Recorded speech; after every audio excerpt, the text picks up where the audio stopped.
Hi guys, and welcome back to Subjectively. Today we're going to be addressing a pretty big topic that has been weighing heavy on myself and many artists lately: the recent meteoric rise of AI art in mainstream media and broader creative communities. This AI art boom is, honestly speaking, incredibly disheartening to see, but I don't think everyone really understands why artists are so upset about this Cambrian explosion of patchworked, freakishly overfingered AI images.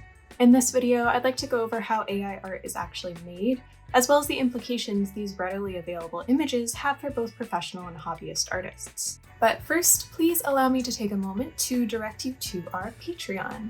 Jack and I are both proudly independent artists, but as you might imagine, the creative freelancer lifestyle isn't always particularly lucrative, especially since almost all of the content we put hours and hours into is available for free here on YouTube. We're actually very proud of the fact that we have so much content available for free, especially since our #1 goal is to share our love for art and design with our viewers in a fun, accessible format. That said, fans who donate to our Patreon directly make a huge difference and are a big part of why we are able to continue producing free content for you to enjoy. If even 5% of our viewers pledge to our lowest Patreon tier, we would be able to cut down on ads and focus more time on making sure our videos are the best quality possible. Plus, you get your name featured in our videos. Our Patreon also has tons of other cool perks. We have multiple tiers with various merch rewards that update every single month, so please take a sec to go check it out and consider supporting real artists. If Patreon isn't your thing, we also have a Gumroad where we sell unique brush packs filled with the custom brushes and presets that we literally use every day. Alright, that's definitely enough self-promotion for now.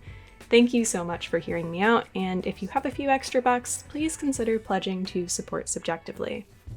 Okay, so I think we first have to establish exactly how AIs are trained to make art. Basically, training an AI involves creating a dataset, feeding it to an algorithm, and letting it make predictions based on that dataset. For example, an art-making AI might look at a painting like Girl with a Pearl Earring by master oil painter Vermeer and guess that it's a portrait done in graphite. While the AI is correct that Girl with a Pearl Earring is a portrait, it's obviously not a graphite drawing. That brings us to the next step of AI training, validation, where the AI's guesses are measured for accuracy and are refined with additional data. Though this initial guess wasn't 100% right, the AI will eventually be able to accurately correlate the keyword graphite with images of graphite drawings when exposed to a great enough volume of graphite art that is accurately labeled within its dataset. The problem with art-making AIs is twofold. The first big issue comes from the sourcing of these datasets, and the blatant disregard for artists who have not consented to have their work included in these datasets. The second huge concern arises from the second step, where the programmers who are validating the AI's guesswork may either intentionally or unintentionally infuse their biases into the data. Let's put a pin in issue number 2 and talk about how the datasets that big art-making AIs like Stable Diffusion and Midjourney are trained on are problematic. Here's the explanation that David Holtz, the founder/CEO of Midjourney, gave Forbes in an interview with Rob Salkowitz. When asked how the Midjourney dataset was built, Holtz had this to say: "It's just a big scrape of the internet. We use the open datasets that are published and train across those. And I'd say that's something 100% of people do. We weren't picky."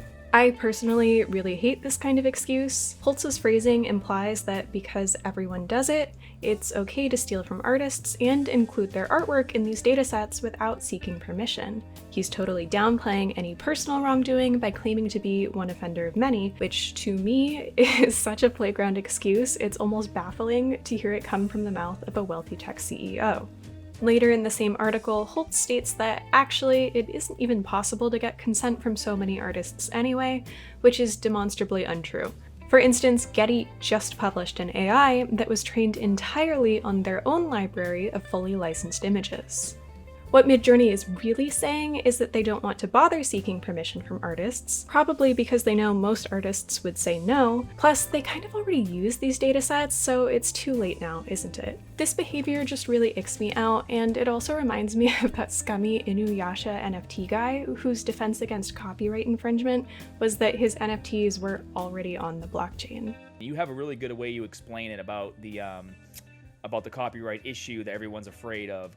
We're a decentralized autonomous organization officially, and the token is launched on the Ethereum blockchain. It's on the blockchain now. There's no going back. There's one other question from this interview that really highlights where the priorities of our AI devs lie. When asked if there was any way for artists to opt out of being named in Midjourney prompts, Holtz replied, "Not right now. We're looking at that. We'd have to find a way to authenticate those requests, which can get complicated." In other words, they don't feel the need to authenticate if an artist has granted consent, but it might be tough to authenticate an artist's identity should they ever want to opt out. To me, this is totally insane doublespeak. They're posturing as if they're protecting artists from imposters who would fraudulently claim they own the work and therefore would like it removed from the database, but like in a nefarious way somehow, which is just rich. Interspersed with these pulled quotes is a plethora of flowery, idealistic language about how AI-generated art is unlocking human potential for creativity, and that actually it could be a tool for artists. But to me, both of these points are undercut by the lack of care and respect being shown to artists whose work has already been included in these datasets. Pro-AI art sites like NFTnow.com strike a similar tone when discussing fair use and AI artwork. They claim that quote-unquote, AI art is a collaborative process with human and machine inputs weaved together to create the desired product. What they deliberately don't mention is that the lion's share of the human part of this collaborative process is based on work taken without permission and likely without even the knowledge of an artist. Pro-AI art groups claim that it isn't stealing because the AIs are trained on databases of images, not directly copying from a database. In my opinion, the functional distinction between a machine that directly reformulates images from a visual database of stolen artworks and a machine that formulates images based on its memory of an extensive visual database of stolen artworks is negligible. Their argument is both pedantic and condescending to actual creatives because the end result is observably the same. AI art proponents claim that teaching an AI is like teaching a real artist who might find inspiration from other artists, ignoring the fundamental differences between how machines and humans learn, differences which are echoed by actual experts in deep learning. Regardless, this argument in support of AI art seems to be everywhere and is pervasive in the ongoing discourse surrounding the inclusion of actual artists' work in the training datasets. However, this claim is invalidated by research published earlier this year that reinforces what many artists have been saying for a long time, that these AIs can and will simply copy and directly reproduce the images that they were trained on. The study, conducted by both academics and professionals in the tech industry, proved that many popular image diffusion models such as DALL-E 2, Imagen, and Stable Diffusion are capable of directly reproducing an image they were trained on when given the right prompt. To quote a Gizmodo article covering the study, instead of creating something completely new, certain prompts will get the AI to simply reproduce an image. Some of these recreated images could be copyrighted, but even worse, modern AI generative models have the capability to memorize and reproduce sensitive information scraped up for use in an AI training set. So, in summary, yes, art-making AI is capable of directly stealing art, not just stealing an artist's style and potential clients. This is the biggest reason that AI art feels anti-artist to me. The second part of this paper's findings, the part about the AIs reproducing sensitive material, is also a huge issue, but it's such a big topic that I think it might deserve its own video. If this is something you'd like me to cover in the future, please let me know in the comments. Let's go back to that pin I mentioned earlier. The second massive problem with AI art is that AIs tend to inherit the biases of the people who handle their training, and these people overwhelmingly tend to be white men. In January of this year, Business of Tech published their quarterly diversity report, which showed that 88.92% of leadership positions in IT were held by white men. While these numbers start to look less extreme as you shift the focus away from leadership roles, tech professionals are still overwhelmingly white and male. The problem with limited diversity in tech, and especially in machine learning spaces, is that the AI's outputs reflect that lack of diversity. In 2020, it was discovered that Twitter's facial recognition AI for image cropping had mostly been trained on white faces, and had trouble identifying non-white faces. More recently, researchers from Johns Hopkins University, the Georgia Institute of Technology, and University of Washington published disturbing evidence of AI racial and gender bias at the 2022 Conference on Fairness, Accountability, and Transparency. The researchers found that Clip AI, a neural network developed by OpenAI in conjunction with DALL-E, tended to make assumptions about people's roles and jobs based on their gender and/or the color of their skin. For instance, women tended to more often be identified as homemakers and less often identified as doctors. The AI also tended to more often identify Latino men as janitors and Black men as criminals over white men. Admittedly, these instances of AIs adopting racial and gender prejudice isn't so much an artist-specific problem so much as an everyone problem, but it's still a big part of why AI-driven art is such a turnoff to artists like myself. From a professional perspective, these findings are especially chilling since these harmful biases extend to AI art, meaning that AIs can create bigoted images using stolen aspects of a real, living professional artist's work. In December of 2022, Melissa Heikkila, a senior reporter at MIT Tech Review, published an article describing her experience being sexually objectified by the app Lensa's AI avatar feature, which runs on Stable Diffusion. Whereas Melissa saw her male colleagues feed their portraits into the app and get empowering, non-sexual images back, Melissa's were a little different.